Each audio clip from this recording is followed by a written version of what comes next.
Community গাইডলাইনের জন্য আমি একটা ওয়ার্ড খুবই কম সংখ্যক ইউজ করব, এটাকে অন্য কিছুতে আমি সম্বোধন করব, আশা করি তোমরা বুঝতে পারবে। তো সেটা হচ্ছে একটা ইস্যু যখন ডট ডট হওয়ার পর হচ্ছে একটা ইস্যু চলে আসে যে হচ্ছে পোশাকের কারণে ডট ডট হয়েছে। এটা কি আসলে ডট ডট হওয়ার মেইন রিজন?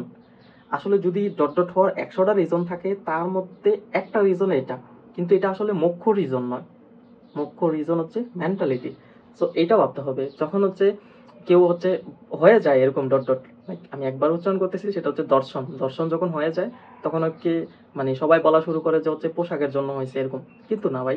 এখন দেখো বাচ্চারাও ডট ডট হইতেছে, তো বাচ্চারাও যখন হইতেছে বাচ্চাদেরকে ওইরকম কিছু হয় নাই যে লাইক ওইরকম ড্রেস করার মতো ওরা কিছুই নাই। হুম, ওইরকম কোনো অর্গানগুলোও হয় নাই যে তাদের সাথে কিছু করা হবে, তারপরেও তো ওদের সাথে হচ্ছে ডট ডট হইতেছে।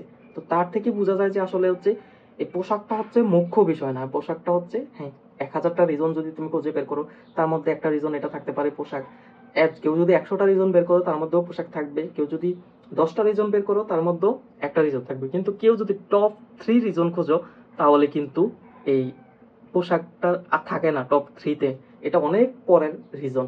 হ্যাঁ, পোশাক আসলে ইম্পর্টেন্ট, কারণ হচ্ছে শালীন পোশাক পরাটা সবারই দরকার। এমনটা নয় যে আমার দেহ আমার খুশি, আমি যেটা ইচ্ছা সেটাই পরবো।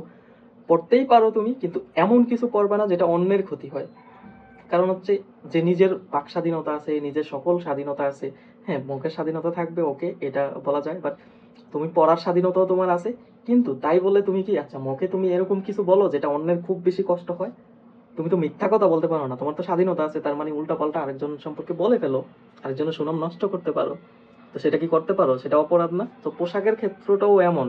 পোশাক তুমি নিজের স্বাধীন মতো যেটা ইচ্ছা সেটা পরো। পোশাকটা তুমি অন্যকে দেখানোর জন্য পরো। হ্যাঁ, তুমি ভালো পোশাক পরলে তোমাকে কমপ্লিমেন্ট করে, প্রশংসা করে। তো খারাপটা যখন পরবা তখনও এরকম বলার মতো কেউ থাকবে। তবে কারা বলতে পারবে কারা বলতে পারবে না সেটা নিয়ে আমি কথা বলবো, ওয়েট। বাট মেয়েদেরকে বলি যে আসলে তোমরা পোশাক পরতে পারো, কিন্তু শালীন পরো। এমন পোশাক পরবে না যেটা অন্যদের জন্য ক্ষতি হয়। কারণ হচ্ছে ইসলামে বলে যে হ্যাঁ, যখন হচ্ছে কোনো মেয়ে হচ্ছে একেবারে মানে নগ্ন কোনো পোশাক পরে বের হয় তাহলে কিন্তু অন্যেরও এখানে ক্ষতি হয়, গুনাহ হয়, আর নিজেও বেবিচারী হয়। তো সেটা আমলে রাখতে হবে। কারণ হচ্ছে কি ধরনের পোশাক, শালীন পোশাক না কিন্তু। তো শালীন পোশাক পরার পর হচ্ছে তোমাদের কিন্তু এই পাপটা হবে না। হ্যাঁ, এখন বলো যে শিশুরাও হচ্ছে ডট ডট হইতেছে, বা কোনো পর্দাওয়ালি বা বোরকা পরা মানুষও ডট ডট হইতেছে। তো তার জন্য বলা যায় হচ্ছে পোশাক আসলে মুখ্য বিষয় না, তবে পোশাক একটা ছোট্ট রিজন। পোশাকটাও রিজন থাকে, কারণ এটা একটা যদি প্রলোভন বলা যায় না, বাট কাইন্ড অফ, যে আসলেই মেয়েদের উচিত যে স্বাধীন পোশাক পরা। তবে তুমি তোমার মতো করে যেটাই পরো পরো, কিন্তু একেবারে নগণ্য ডার্টি কোনো কিছু পরতে পারবা না, সেটা পরলেই সমাজের জন্য খারাপ। তাই বলে আমি বলতেছি না যে পোশাকেই মুখ্য বিষয় ডট ডট হওয়ার, এটা আমি বলতেছি না। এখন কথা হচ্ছে কোনো মেয়ে যদি হচ্ছে নগ্ন ড্রেস পরে হচ্ছে বের হয়ে যায় বাসা থেকে, এখন তাকে কি র্যান্ডম কোনো মানুষ কিছু বলতে পারে?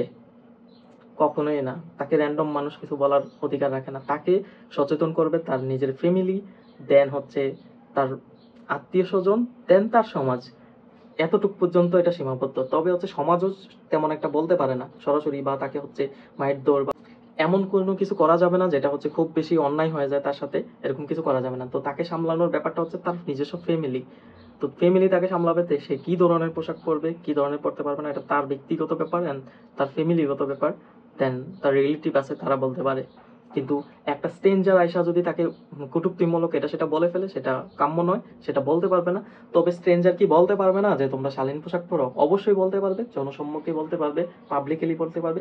কোনো একটা মানুষকে মানে সরাসরি আঙ্গুল দেখিয়ে কাছাকাছি গিয়ে তাকে কটূক্তি করে এই বলাটা হচ্ছে শ্রেয় না, সেটা বলতে পারবে না, সেটা দরকারও নেই, প্রয়োজনও নাই। সেটা ওই যে অরুণাকাণ্ডেতে কিছুদিন আগে হইলো না, একটা ছেলে বলে ফেলছে, ওইরকমটা করা উচিত না। তুমি যত ইসলামের দ্বারক হও তোমার এটা উচিত না সরাসরি গিয়ে বলতে। তুমি তোমার প্রচার করতে পারো যে শালীন পোশাক ইম্পর্টেন্ট, মেয়েরা কি ধরনের পোশাক পরলে ভালো, কোনটা খারাপ, এটা তুমি প্রচার করতে পারো, পাবলিকলি বলতে পারো, যে কোনোভাবে তুমি প্রচার করো। বাট পার্সোনালি তুমি কাউকে গিয়ে আঙ্গুল দেখিয়ে এটা বলবা, সেটা কাম্য নয়। কারণ তাকে বলার মতো হচ্ছে তার ফ্যামিলি আছে, তার আত্মীয় স্বজন আছে, দেন তার ছোট্ট একটা সমাজ আছে, তাকে বলে এটা হবে। আর যখনই এগুলা দ্বারা পসিবল না তখন হচ্ছে রাষ্ট্রীয় আইন আসে, রাষ্ট্রের মানুষ আইন শৃঙ্খলা বাহিনী সেটা দেখবে। তো মোরাল ইস্যুগুলো হচ্ছে কোনো স্ট্রেঞ্জার কোনো পাবলিকলি মানুষ হচ্ছে কোনো পাবলিক আইসা যদি মেয়েদেরকে এটা সেটা বলে সেটা কাম্য নয়, তো বলা বিরত থাকবে। তবে সবার হচ্ছে বাক স্বাধীনতা আছে, বলতে পারবে, কিন্তু সরাসরি গিয়ে কাউকে পার্সোনালি অ্যাটাক করা যাবে না, এটা হচ্ছে কথা। তো পোশাকও মুখ্য বিষয় নয়, নগণ্য বিষয় হলেও পোশাকও একটা ফ্যাক্ট। এমন না যে মেয়েরা বলতেছে যে পোশাকের জন্য ধর্ষণ হয় না, মানে ডট ডট হয় না, এরকম কিছু না। তো এটা একটা ছোট্ট রিজন, তো এটাও মাথায় রাখতে হবে। তো মেয়েরা যারা আছো তারা এই বিষয়টাকে একেবারে হেয় তুচ্ছ করে উড়িয়ে দিও না, এটা আমলে নিও যে ছোট্ট একটা রিজন হলো এটার মধ্যে আছে। তো এটাতে সতর্ক থাকবা। আমি এমন বলি না যে তোমার পছন্দ মতো তুমি শালীন অশালীন পোশাক পরতেই পারো, তবে পাবলিকলি সেটা অ্যাভয়েড করবা। আর অন্য অন্য জায়গায় তোমার যে জায়গায় তোমার কাছে সেফ মনে হয়, সেফ ফিল করো, সেখানে তুমি পড়তে পারো, তোমার যে যেমন খুশি তেমন পড়বা, কোনো সমস্যা নেই। কিন্তু যেখানে ক্ষতির আশঙ্কা আছে সেটা থেকে তুমি নিজেকে সেভ করার জন্য হলেও সেটা থেকে মুক্তি থাকবা, শালীন পোশাক পরবা। তুমি বনে জঙ্গলে যাইতেছো, তুমি সেফটি সিকিউর না হওয়ার পর যদি তুমি বনে জঙ্গলে যাও, তাহলে অবশ্যই হিংস্র জানোয়ার তোমার উপরে মানে আক্রমণ করতেই পারে। বনে যাও না, সুন্দরবনে যাও, দেখুন প্রোটেক্টর কোনো কিছু না নিয়ে যদি তুমি যাও, তাহলে তোমার উপর হামলা হওয়ার অনিবার্য হতেই পারে, এটার একটা আশঙ্কা থাকে। এখন হয়ে গেলে কি তুমি বলতে পারবা কেন করলো? তো যারা করছে তাদেরকে তো শাস্তির আওতায় আনবে। যারা করছে তাদেরকে যে আমি মাসুম বানাই দিতেছি, তাদেরকে যে কোনো গিল্টি নাই, তাদের জন্য কোনো মিস্টেক নাই, তারা অপরাধী না এমনটা বলতেছি না, তারাও অপরাধী, তাদেরকেও শাস্তি আনতে হবে। তারাও জঘন্য রকমের অপরাধ করে। কেউ যদি অশালীন পোশাক পরার পর তার উপরে এসে কোনো হিংস্র জানোয়ার এসে পড়ে, তো হিংস্র জানোয়ারটাও অপরাধী, আর ওই অশালীন পোশাক পরাটা কিঞ্চিত পরিমাণ হলো অপরাধী। সেটাই হচ্ছে আমার মূল কনসেপ্ট। এমন না যে হচ্ছে অনেক বেশি অপরাধী হয়ে গেছে অশালীন পোশাক পরে, এমনটা না। তবে তুমি নিজের কথা ভাবলে হবে না, আশেপাশের মানুষের কথাও ভাবতে হবে। সেই জন্য অশালীন পোশাক পরা থেকে বিরত থাকাই দরকার। একটা সুন্দর মার্জিত পোশাক পরেই বের হও, তোমাকে কেউ কিছু বলবে না, এটাই হচ্ছে কথা। আর পাকনামি করা মানুষগুলা, যেগুলো হচ্ছে রাস্তায় কটূক্তি করস পোলাপাইন, এগুলা করিস না, এগুলা থেকে বিরত থাক। কারণ যে যে পোশাক পরে বের হয়েছে তার অ্যাপ্রুভাল আছে, তার ফ্যামিলি থেকে, তার আত্মীয় স্বজন, তার সমাজ থেকে, এই জন্যই পড়ছে।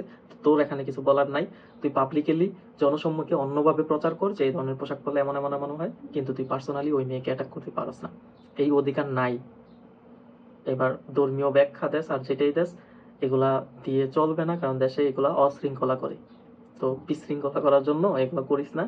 তোদেরকে সাবধান করি যে নিজের ফ্যামিলি, নিজের গোষ্ঠী, নিজের সমাজ আগে শুধরা, দেন অন্য জায়গায় পাবলিকলি স্ট্রেঞ্জারদেরকে জ্ঞান দিস।